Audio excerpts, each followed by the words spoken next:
Hey you guys, welcome back to my channel, or if you're new here, welcome to my channel. I have a quick little update into the Shanquella Robinson case. I've been covering that story over on my Elle Bee channel, but because I'm transferring all my true crime content to this channel, I wanted to go ahead and give an update over here. So let's go ahead, let's roll the intro, and then we'll get into that update.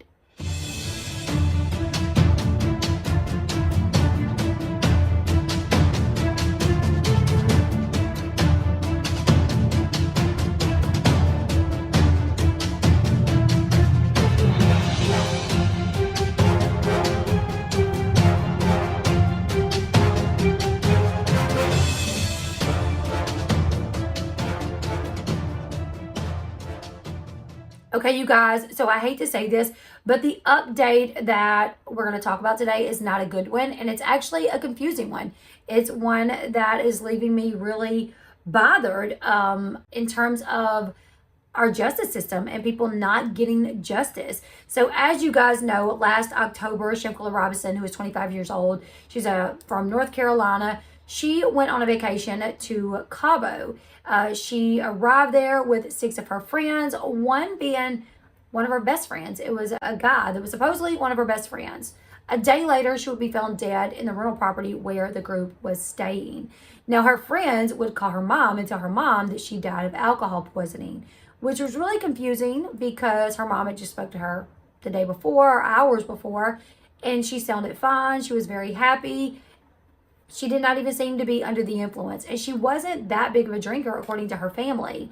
So it was kind of confusing. Now later, things would take a very concerning turn when a video would go viral showing Shanquella Robinson being attacked, brutally attacked by someone that was supposedly her friend. And not only was she being attacked, but she was naked.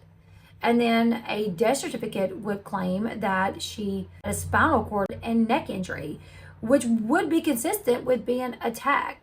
So the Mexican government, they announced that they would be investigating this death. However, the 6 people that were on vacation were back in the States already. They were not held there for questioning.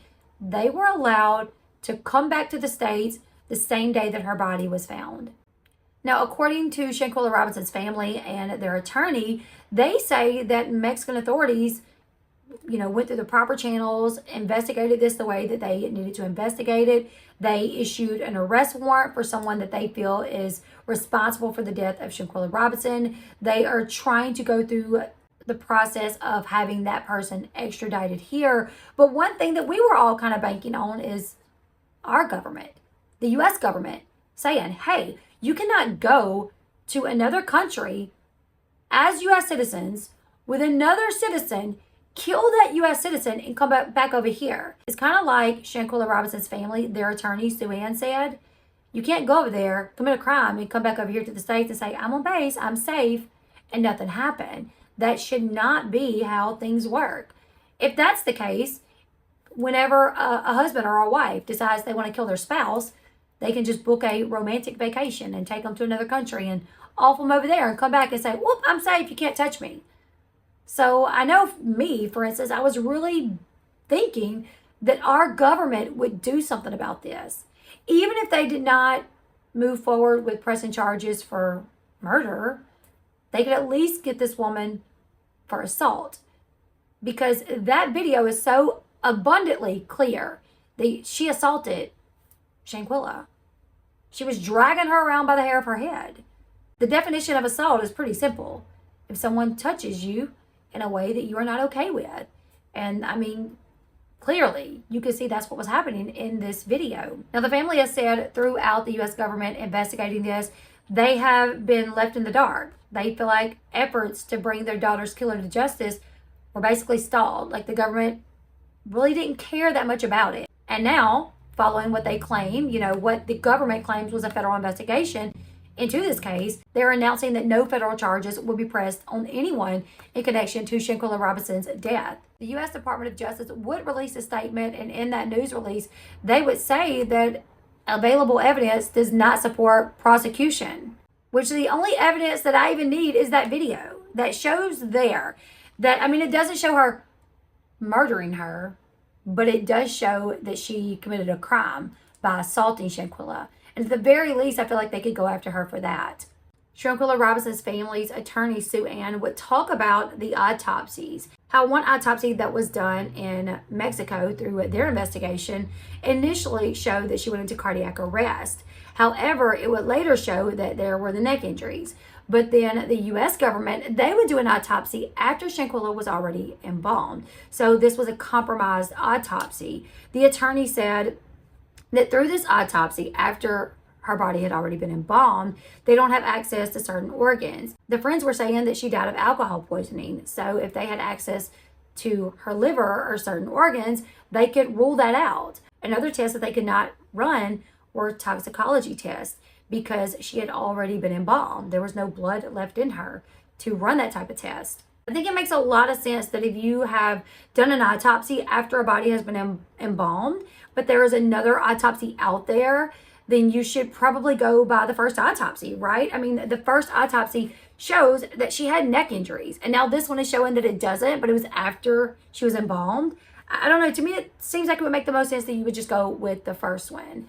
Miss Sue Ann also says that they are shocked. She and the family, they are shocked and disappointed that a video exists of Shanquella Robinson being beaten, but no charges are being brought forth for anyone. The lawyer does go on to say, though, that the family has a lot of hope still, that while the U.S. government did not pull through for them, that they hope that the Mexican government will, because like we said, they do have an arrest warrant issued and they are pending an extradition of the person that they feel is responsible. She also said that justice for them is whoever killed their daughter being held responsible and being put behind bars. She said now the next step is the U.S. government to step aside and allow the Mexican government to move forth with the extradition so they can receive justice. I don't know, you guys, I'm just mind blown by this. I don't know how we live in a world where there can be a video of a woman being brutally attacked and there's no charges whatsoever. That is not justice to me. Like I said, even if you can't move forward with murder charges, you can at least get this person for assault. Were the people that were there, were they brought in and questioned? Do we know that? I would love to see like the detailed reports into this investigation because I just feel like there was no justice here for Shanquella on where she's from the U.S. government. The United States of America owes it to her to give her some sort of justice, and they are not doing that. The place it is a place she's not even from.